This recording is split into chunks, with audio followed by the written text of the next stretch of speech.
History! What is complexity in history? And given that, how do you teach it? History doesn't just teach us facts. It's so much more than that. It's critical thinking, it's empathy, it's learning different perspectives. Hi, and welcome to Hey History Teacher, a series of evidence-backed tips and advice from expert teachers to help you teach history at primary or high school. You'll hear from history teachers right across Australia, as well as experts and teacher educators. In this episode, you'll hear from teachers and our special guest, Jonathon Dallimore, on what is complexity in history? Why is history like this?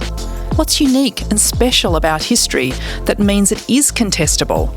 And given that, how do you teach it? Let's go.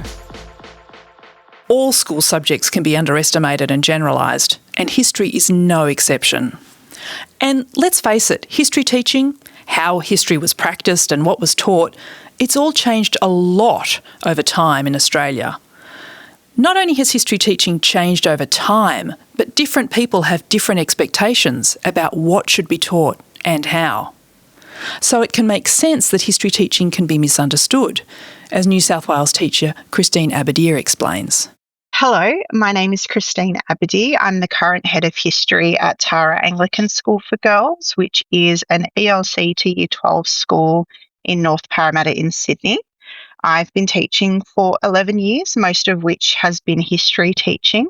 When I speak to people who are perhaps of an older generation or even parents of students, some of them say, I didn't really like history at school. It was just memorising dates and names. It's so much more than that. It's critical thinking, it's empathy, it's learning different perspective, it's understanding the way that the world is now. So I think that I wish more people understood that it's not just a tick a box exercise of dates and names, that it's actually how we think, why is the world the way that it is. My name is Sarah Coleman. I am the Head of Humanities and Social Sciences at MacKillop Catholic College in Mount Peter, which is in far north Queensland. And I'm also on the management committee for the Queensland History Teachers Association, and I have co-authored a number of textbooks. People just go, but it's just all dates and places. That throwaway triggers me like possibly nothing else on the planet. I'm like, you really have no idea, do you?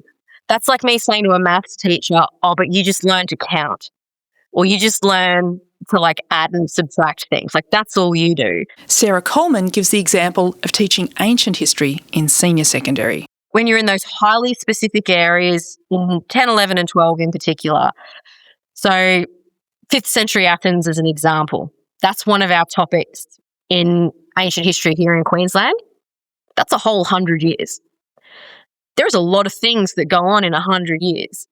And when their inquiry allows them to pick anything that they want from that 100 years, they could do anything from, democracy to the Persian Wars to the Delian League, Athenian imperialism, drama, plays, the Delphic Oracle, the role of religion. There is so much that they could do there.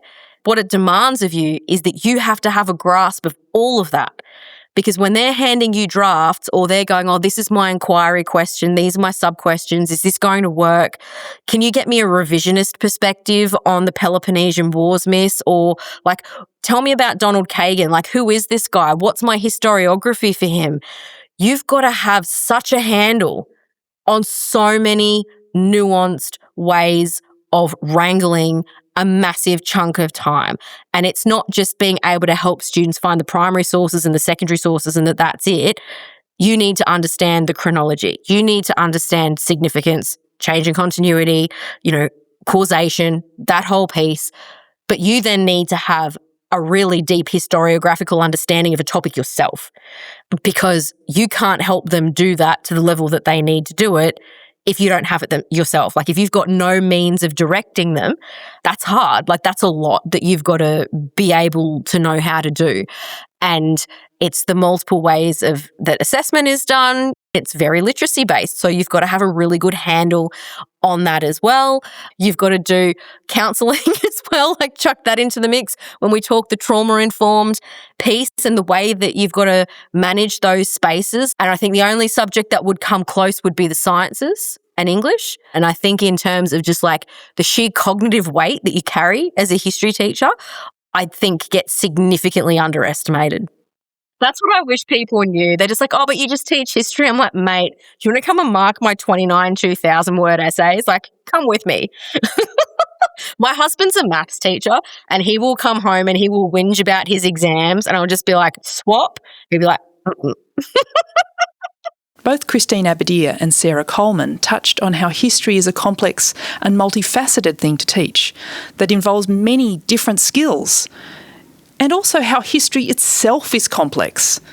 That's what this episode is about. But how do you get this idea of complexity across to your students and teach the skills required to do it well? Jonathon Dallimore is a history teacher, educator, and author of A Practical Introduction to Teaching Secondary History. My name's Jonathon Dallimore.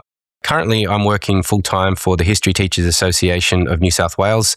I'm a history teacher, so I've been teaching since the early 2000s. I taught in the New South Wales public education system. I still do that from time to time, and I also teach a little bit at some universities in Sydney, teaching pre-service history teachers. Jonathon says that the simplest way to explain complexity in history is this, that it's open to debate and that there are different points of view. When we talk about complexity in history, what we're really trying to get at is the idea that factual information, as important as it is not sufficient to engage with the past. So we absolutely need factual information. We absolutely need knowledge about the past to say anything useful or meaningful or interesting about it. But if you just amass information in your mind about history or the past or whatever it is that you're exploring in that area, it doesn't guarantee that you actually have insight. It doesn't guarantee that you're thinking about that material in any interesting way. So when I talk about complexity in history, what I'm really talking about is building up that knowledge and then actually trying to help the students go beyond that and begin to work with that knowledge in a way that opens it up to discussion, that opens it up to debate, and that gives them an opportunity to sort of metaphorically sit down at the table and have a discussion about history and make meaning of it. That's what I really think of when I think of complexity in history. And so why is history contested? Your student might ask, history's made up of facts. How can they be debated?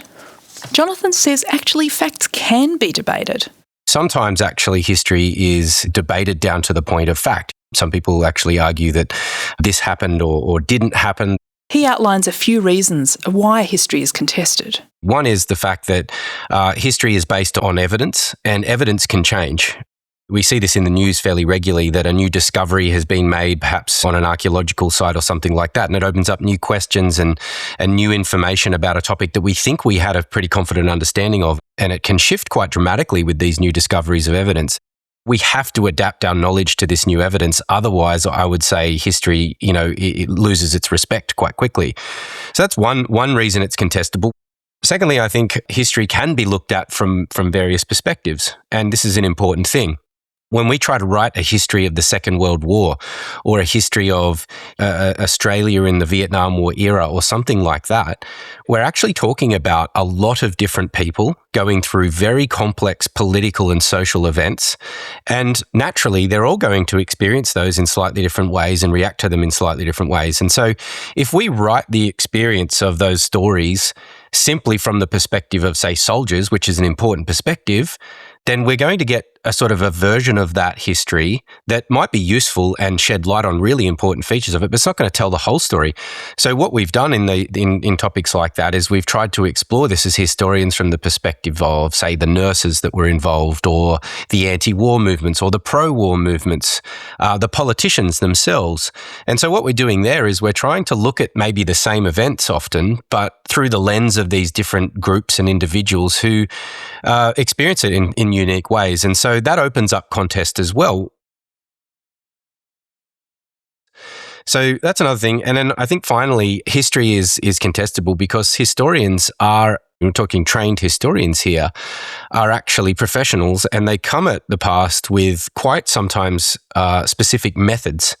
So let's take a really good example, say Australia in the Vietnam War era. If you do that primarily through the methodology of the archive, you have access to a certain kind of information because not everything ends up in an archive. A historian then might come along and say, that's really helpful that this first historian has done all this archival work and that's been really valuable for these reasons. What we need now is to do some oral history with people who experienced it and haven't recorded all of their experiences down in archival material. And that opens up new perspectives, new evidence, new ways of thinking about it. So history is endlessly complex and endlessly contestable, but I think there are three pretty straightforward and common ways that we find help explain why history is contestable. So what's a classic example of complexity in history? Debates about conflict. So if you take the Second World War, for example, there's a really healthy and interesting debate around why it is, say, in the Pacific theatre, the Allied powers defeated the Japanese forces in the Second World War. Some historians will emphasise, for example, the weaknesses of Japanese strategy and say that this was crucial to the collapse of the Japanese war effort. Other historians will say that was part of the explanation, but probably a more powerful explanation and a more convincing explanation is the fact that the Allies had access to much deeper resources in the form of the American economy and so on.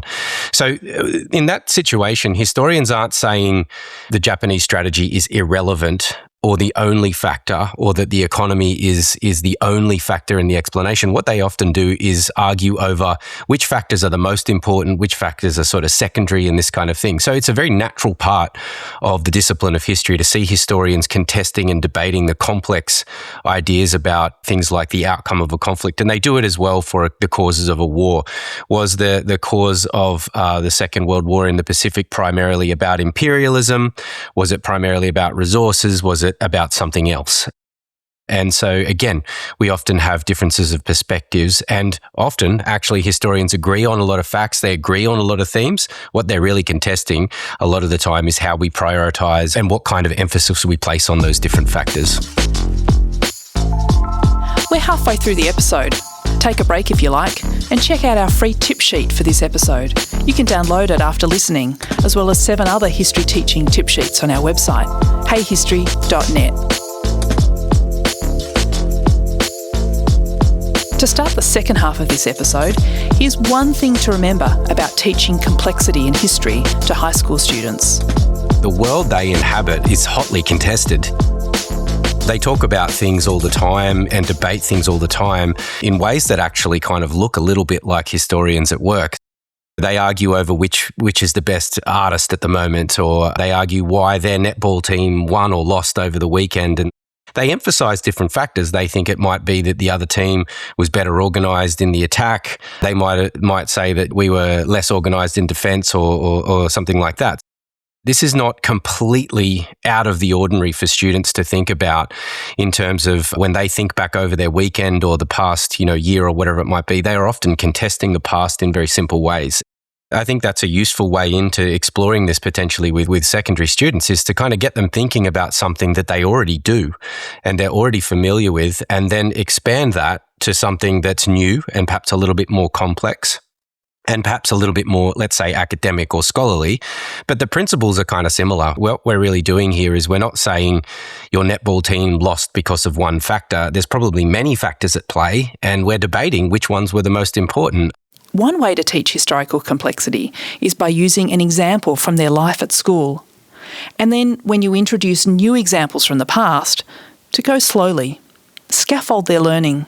We don't want to see complexity as the only thing that we're doing in history, but it's an important part of what we do, and I think it needs to be considered also depending upon the age, the confidence, the stage of the students that we're teaching.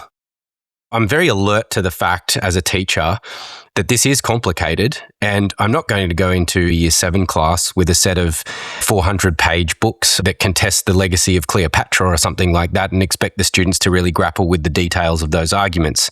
What I'm going to be looking for is an opportunity to scaffold the students towards the idea that there are different views about, say, the legacy of somebody like Cleopatra. and that different historians will lay emphasis on different aspects of her legacy, and that they can then join in that conversation and begin to say, well, I actually tend to agree with this set of historians who tend to emphasize those factors, or I agree with that set of historians who emphasize these other factors over here. And so for me, it's partly when we get to the real kind of core history work, when we get to this kind of idea of contested history and complex history, I'm kind of looking to scaffold or build them up towards an increasingly complex way of thinking about them. And that'll depend largely on their age, their confidence, at what time of the year. I'm not going to do this in week one in our first lessons. Later in the year, I might be looking for an opportunity to do this in a more robust way. So there are lots of factors at play that are going to inform my judgment on that. We know that these skills aren't intuitive and they can build over time. So Jonathon also has some advice for teaching about complexity to early secondary students. The students are not, at least in the junior years of secondary school, they're not choosing to do the subject. They're being forced essentially to do it by the curriculum.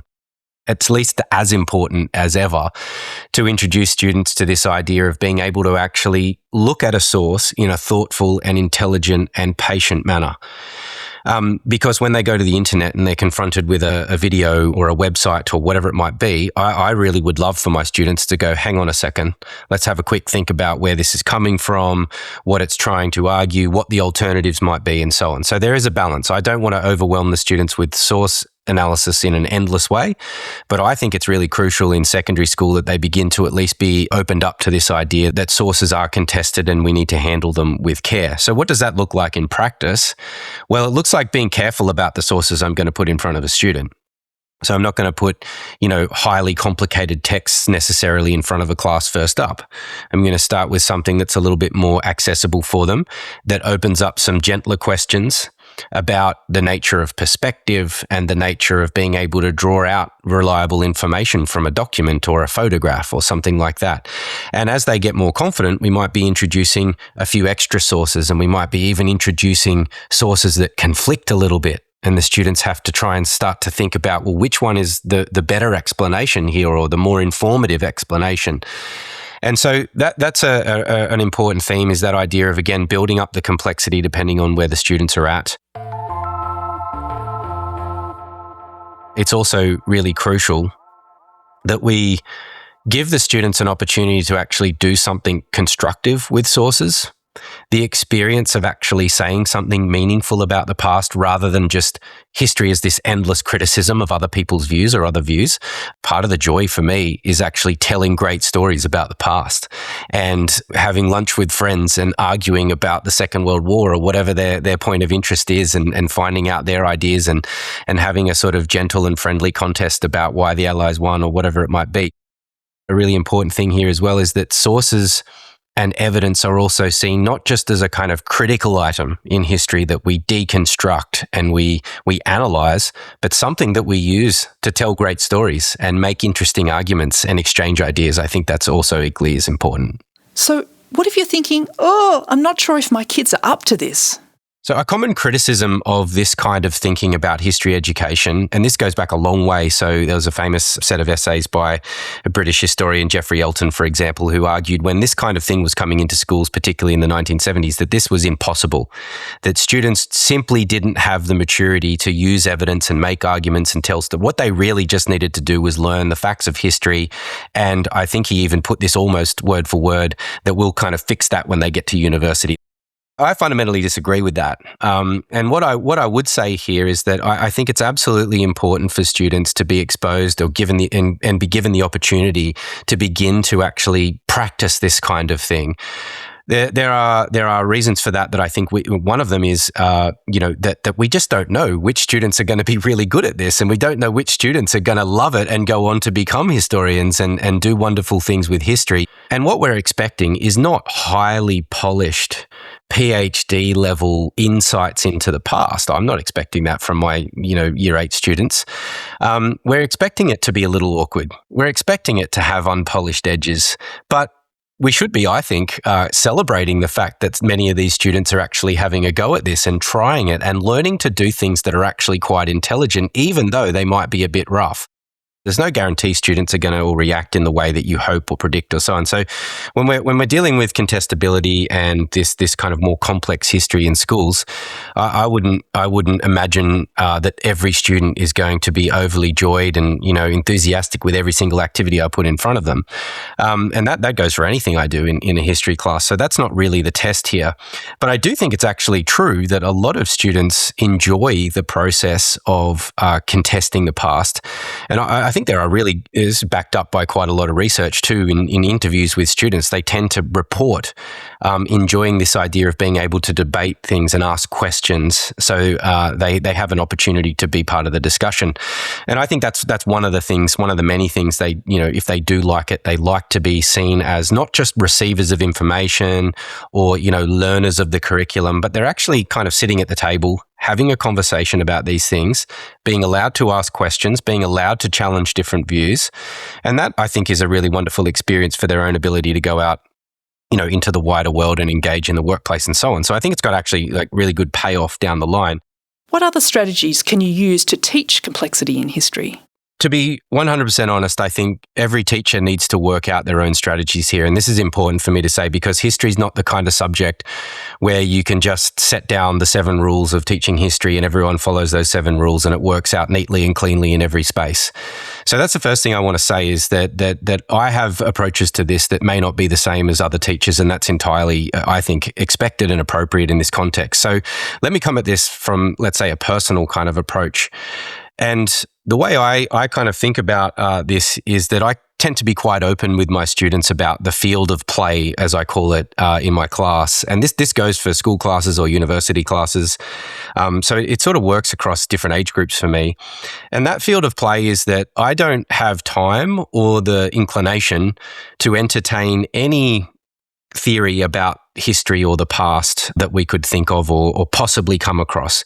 There are quite literally, often dozens and dozens of different possible explanations for what's happened in the past. Some of them, in my view, are more reasonable than others.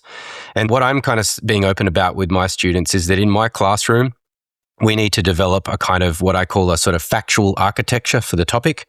And that involves things like a kind of basic chronology that we can begin to understand the flow of events, a basic set of factual information that's going to be useful in different ways.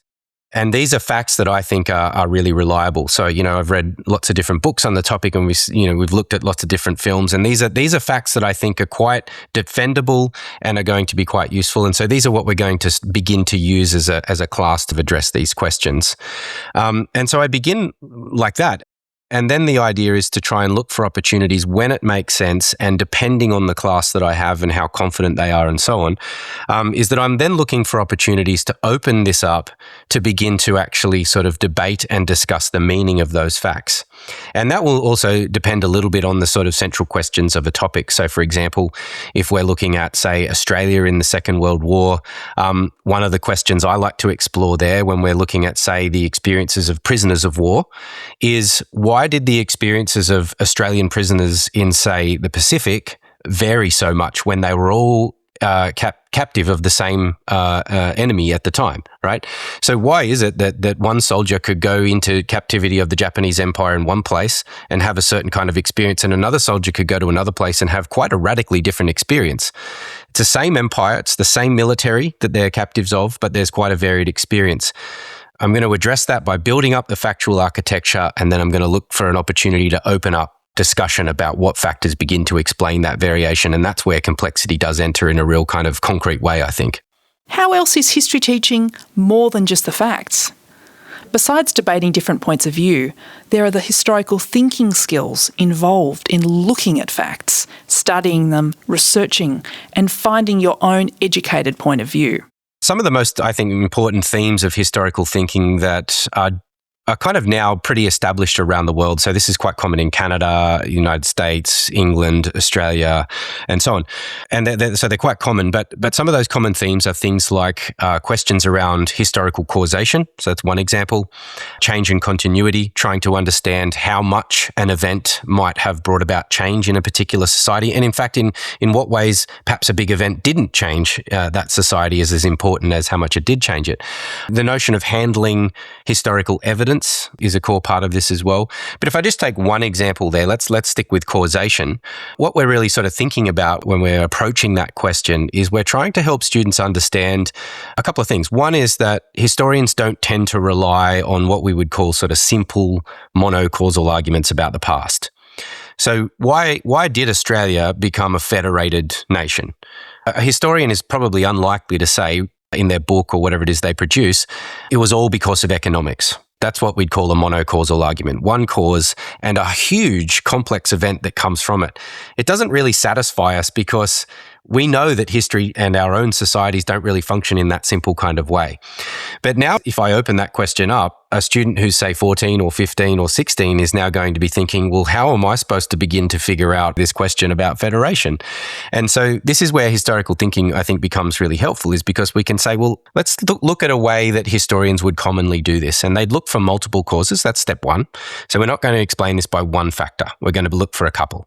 Second thing that a historian is going to do is try to consider different types of causes.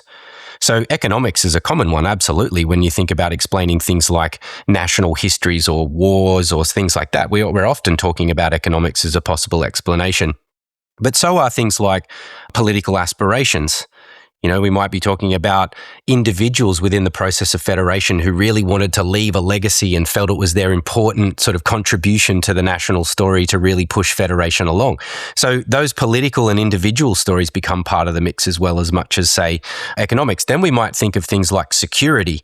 And often, you know, people talk about this, that federation was partly explained by this fear of the outside world and the region, and that there was security concerns, and this idea of federating the nation would hopefully lead to a better situation in terms of security. So these are some common ways historians might come at that question of trying to explore the causes of federation.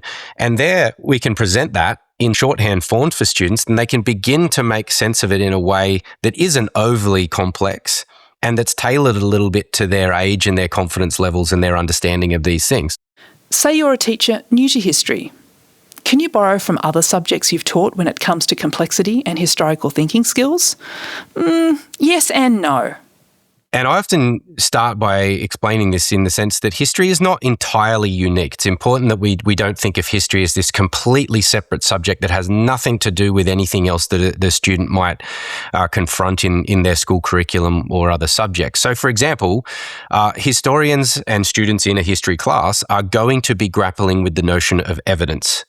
They'll also do that probably in chemistry, in physics, and a range of other subjects. So one might look at this and say, well, they're all just dealing with evidence, so they're sort of the same thing. Where I think historical thinking begins to be really crucial in understanding is in understanding the differences. And so where a historian might be interested in evidence and a chemist might be interested in evidence, what we actually see is that the kinds of evidence they engage with is really different. Most chemistry teachers aren't regularly dealing with medieval texts, for example, with their students, because it's just not part of the evidence base for that subject or the central evidence base for that subject. And that actually is really crucial, because learning to deal with the evidence in a chemistry class is quite a technical, subject-specific skill.